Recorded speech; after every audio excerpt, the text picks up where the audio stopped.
মনে মোরে কি দোলা লাগে, আজি নব বরষে। শুভ নববর্ষ, গুড মর্নিং, শুভ সকাল। নতুন একটা ব্লগে স্বাগত বন্ধুরা। আজকে এখান থেকে ব্লগটা স্টার্ট করছি। আজকের দিনটা বাঙালিদের সবার কাছে খুব প্রিয় এবং খুব মনে রাখার দিন। তো শুভ নববর্ষ বন্ধুরা, সবাই খুব ভালো করে আজকের দিনটা কাটাবেন। কলকাতায় তো যারা থাকেন তাদের তো আজকের দিনটা সত্যি খুব বিশেষ দিন।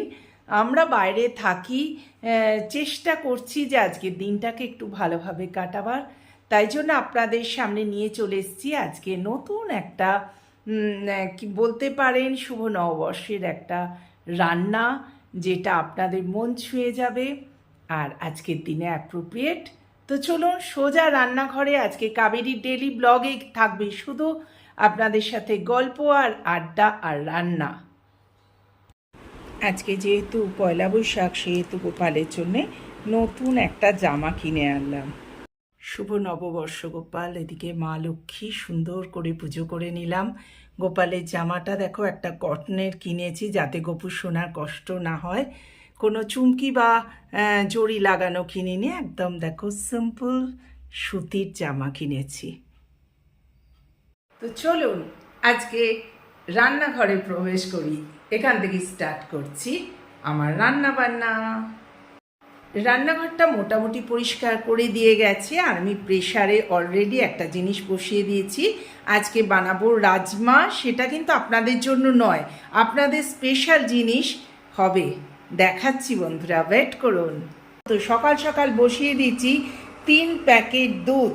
আজকে বানাবো ছানার ডালনা, সঙ্গে থাকবেন কিন্তু। দুধটা ফুটতে শুরু করেছে, এবার এতে দেবো আমি অ্যাপেল সিডার ভিনিগার। সবাই লেবুতেও করতে পারো তোমরা, কিন্তু আমি এখানে অ্যাপেল সিডার ভিনিগার 2 চামচ ইউজ করে ছানাটা কাটাবো। চলো, এতে আমি 2 চামচ মতো সেরম অ্যামাউন্টে দিয়ে দিলাম। এইবার দেখো অলরেডি ছানা কাটতে শুরু করেছে। যদি কম বেশি হয় সেটা তোমরা দিয়ে নেবে, বা আমিও দেবো আর কি।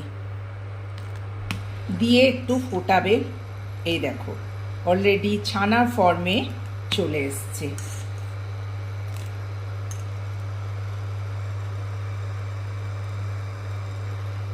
আস্তে আস্তে দেখো এখানে ছানার জলগুলো দেখা যাচ্ছে আর দুধ থেকে ছানা বেরিয়ে আসছে। দারুণ না? এটা দিয়ে ফোটাতে কেন বলছি জানো? এই যে থিকনেস, এই থিকনেসটা একটু পাতলা রয়ে যাবে। যত ফোটাবে তত দেখো এটা থিকনেসটা গাঢ় হচ্ছে। অলরেডি হয়ে গেছে, কিন্তু তবুও আমি 2 মিনিট ফুটিয়ে নিচ্ছি। ছানা কাটা আমার রেডি। একটু ঠান্ডা করতে দিই, তারপর এটা ছেঁকে নেব। হয়ে যাওয়ার পর এবার জল ঝরিয়ে ছানাটা এইভাবে রেখে দিলাম। দেখো অনেকটা ছানা হয়েছে আমার, 3 প্যাকেট দুধের ছানা। এবার এতে এক এক করে দেবো। প্রথমে একটু লঙ্কা গুঁড়ো, বেশ অল্প অল্প ঝাল হলে দারুণ খেতে হয়। আর তার সাথে দেবো 1 চামচ চিনি। যারা আরেকটু মিষ্টি মিষ্টি, কারণ ছানার কোপ্তা তো একটু মিষ্টি হবেই না। দিয়ে দিচ্ছি 1/2 চামচ নুন। এবার অ্যাড করব একটু বাইন্ডিংয়ের জন্যে ময়দা। ময়দা না দিলে, বাইন্ডিংটা না হলে কিন্তু হবে না। মানে ছানাটা একদম মিহি করে মাখতে হবে, তার জন্য অবশ্যই দরকার অল্প একটু ময়দা, খুব বেশি পরিমাণে নয়। এবার সব জিনিসগুলো একসাথে মিশিয়ে হাতের সাহায্যে, হাত ব্যবহার করতেই হবে, কোনো চামচ ব্যবহার করলে চলবে না। হাতের সাহায্যে এটাকে ভালো করে একদম মিহি করে মেখে নিতে হবে।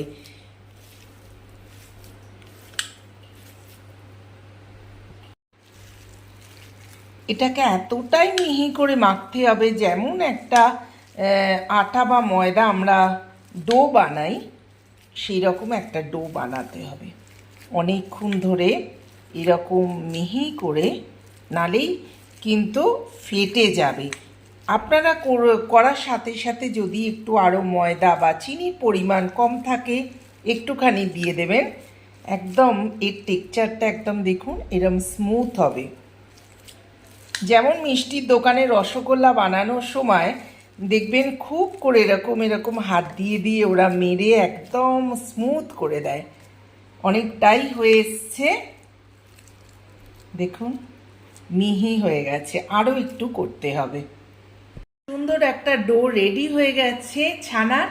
এবার দেখুন তেল গরম করেছি, সাদা তেল অবশ্যই ব্যবহার করবেন। এখান থেকে ছোট্ট ছোট্ট লেচির আকারে আমি তেলের মধ্যে ভাজতে দিয়ে দেব।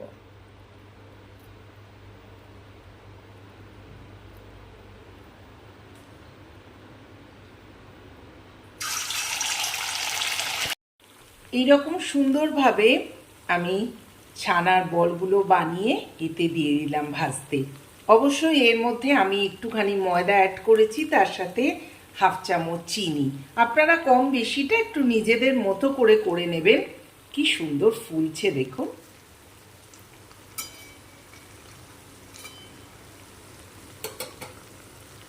ফ্লেমটাকে একদম কম করে বড়াগুলো ভাজবেন। আর দেখুন হালকা করে সবগুলো আমি উল্টে দিয়েছি। ছানার কোপ্তাগুলো ভাজা হয়ে গেল, এরকম লাল লাল করে ভেজে নিলাম। এবার এর গ্রেভি বানাবো, তাই জন্য কড়াতে দিয়ে দিলাম কেটে রাখা আলুর টুকরোগুলো, তেলের মধ্যে দিয়ে দিলাম।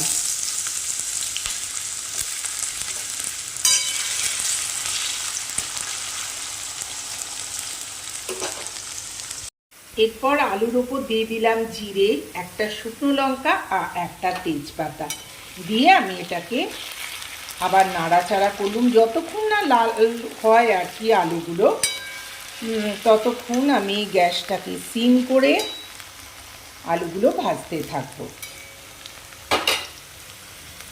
আলুগুলো যখন হালকা লাল লাল হয়ে গেল, তখন এতে আমি অ্যাড করব কেটে রাখা টমেটোর টুকরোগুলো। পরে অ্যাড করব লবঙ্গ, দারচিনি আর ছোট এলাচ দিয়ে করছি আবার নাড়াচাড়া। কিন্তু এতেও কিন্তু গ্যাসটা সিম করাই থাকবে, কারণ আলুগুলো ভাজা ভাজা হতে গিয়ে সেদ্ধ হয়ে গেলে সব থেকে ভালো লাগবে। এরপরে দিয়ে দিলাম আদা কোড়া। এটা আমি নিরামিষ বানাচ্ছি, তাই জন্য কোপ্তা কারি নিরামিষই হয়, তো ছানার কোপ্তা বানাচ্ছি। কেমন লাগছে বন্ধুরা জানাবেন, আর বেশি বেশি করে সাবস্ক্রাইব করবেন। এত করে বলছি আপনারা দেখছেন অথচ সাবস্ক্রাইব করছেন না।